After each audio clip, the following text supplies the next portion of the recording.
अपने घर में जो दवा का डिब्बा है, जरा उसके बारे में सोचिए। बहुत मुमकिन है कि उसमें एक गोली हमेशा हमेशा रखी रहती है, और वो है पैरासीटामॉल। आज हम इसी जानी पहचानी गोली की पूरी कहानी को समझने वाले हैं। लेकिन सवाल ये उठता है कि सिर्फ इसलिए कि ये इतनी कॉमन है, हर घर में मिल जाती है, तो क्या ये पूरी तरह सेफ है? ये गोली जिसे हम सब इतनी आसानी से इस्तेमाल कर लेते हैं, वो आखिर कितनी सुरक्षित है? चलिए आज इसी की पड़ताल करते हैं। तो ठीक है, सबसे पहले ये समझना जरूरी है कि ये आम सी दिखने वाली गोली पैरासिटामॉल असल में है क्या। देखिए, बिल्कुल आसान भाषा में समझें तो इसके दो मेन काम हैं। पहला, ये एक पेन किलर है, यानी ये दर्द को कम करती है। और दूसरा, ये एक एंटीपायरेटिक है, जिसका सीधा सा मतलब है बुखार को नीचे लाने वाली दवा। तो बस दर्द और बुखार, यही इसका मैदान है। और हाँ, हो सकता है बहुत से लोग इसे पैरासिटामॉल के नाम से जानते भी न हों। क्रोसिन, कैल्पोल, मेटासिन, पैसिमोल, ये नाम शायद ज्यादा सुने हुए लगते हैं, है ना? तो जान लीजिए, ये सब वही दवा है। तो अब ये तो पता चल गया कि ये है क्या। चलिए अब जरा आगे बढ़ते हैं और देखते हैं कि इसे इस्तेमाल कब कब किया जाता है, और सबसे जरूरी बात, ये शरीर के अंदर जाकर अपना काम करती कैसे है। देखिए, इसकी जरूरत कई आम तकलीफों में पड़ती है, जैसे तेज बुखार हो, सिर दर्द हो रहा हो, या फिर पूरे बदन में दर्द हो। सर्दी खांसी के साथ जो बुखार आता है, या कोई भी हल्का फुल्का दर्द हो, उसमें भी इसका इस्तेमाल होता है। मतलब वाकई में एक मल्टीपर्पज गोली है ये।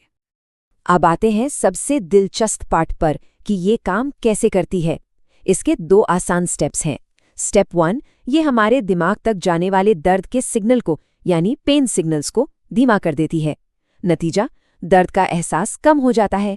स्टेप 2, ये हमारे दिमाग के थर्मोस्टैट पर असर डालती है, मतलब वो हिस्सा जो बॉडी का टेम्परेचर कंट्रोल करता है और बुखार को नीचे ले आती है। है ना कमाल की चीज? और यहीं से हमारी बातचीत सबसे जरूरी मोड़ पर आती है। ये जानना कि ये दवा काम करती है अच्छी बात है, लेकिन इसे सेफ तरीके से इस्तेमाल कैसे करें, चलिए इसके नियम समझते हैं। और ये बात बिल्कुल साफ साफ समझनी होगी। ये दवा जितनी असरदार है, इसका गलत इस्तेमाल उतना ही खतरनाक भी हो सकता है। इसमें कोई दो राय नहीं है। देखिए, सेफ डोज और ओवरडोज में जमीन आसमान का फर्क है। सेफ डोज का मतलब है डॉक्टर ने जितनी बताई बस उतनी ही लेना, लेकिन ओवरडोज, थोड़ी सी भी ज्यादा मात्रा हमारे लिवर को बहुत बुरी तरह डैमेज कर सकती है, कभी कभी तो परमानेंटली। ये एक ऐसा रिस्क है जिसे कोई नहीं लेना चाहेगा। तो सबसे जरूरी बात जो याद रखनी है वो ये है, हमेशा, और मैं ये दोबारा कह रहा हूं, हमेशा पैरासीटामॉल सिर्फ और सिर्फ डॉक्टर की बताई हुई मात्रा में ही लेनी चाहिए, ना उससे ज्यादा ना कम। बस यही इसका गोल्डन रूल है। अच्छा, अब उन लोगों की बात करते हैं जिन्हें पैरासीटामॉल लेते समय कुछ ज्यादा ही सावधानी बरतने की जरूरत है। कुछ लोगों के लिए एक्स्ट्रा केयर बहुत जरूरी हो जाती है, जैसे कि वो लोग जिन्हें पहले से ही लिवर की कोई दिक्कत है, उन्हें तो बहुत ही ज्यादा सावधान रहना पड़ता है।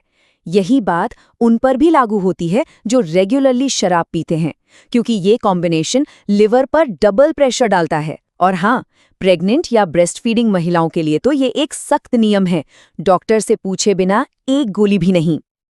लेकिन रुकिए, बात यहीं खत्म नहीं होती। एक ऐसा छिपा हुआ खतरा भी है, एक ऐसी आम गलती है जो बहुत से लोग अनजाने में ही कर बैठते हैं।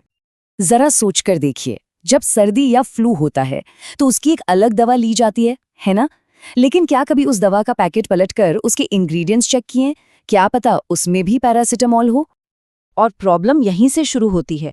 अगर कोई बुखार के लिए पैरासिटामॉल ले रहा है और फिर सर्दी के लिए एक ऐसी दवा ले लेता है जिसमें भी पैरासिटामॉल है, तो ये तो अनजाने में डबल डोज हो गया।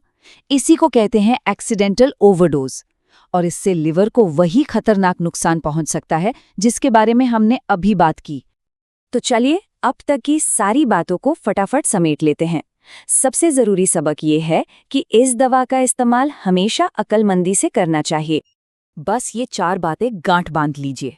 नंबर 1, ये दर्द और बुखार में बहुत असरदार है। नंबर 2, इसका ओवरडोज लिवर के लिए बहुत बहुत खतरनाक है। नंबर 3, हमेशा डॉक्टर की बताई डोज को ही फॉलो करें। और नंबर 4, जो शायद सबसे ज़रूरी है, कोई भी दूसरी दवा लेने से पहले हमेशा चेक करें कि कहीं उसमें भी तो पैरासिटामॉल नहीं है। तो आखिर में बस एक ज़रूरी सवाल, अगली बार कोई भी दवा, सिर्फ ये ही नहीं, कोई भी दवा हाथ में उठाने से पहले क्या हम सब एक पल रुक कर उसका लेबल पढ़ने की आदत डालेंगे? क्योंकि हमारी सुरक्षा इसी एक छोटी सी आदत पर टिकी हो सकती है।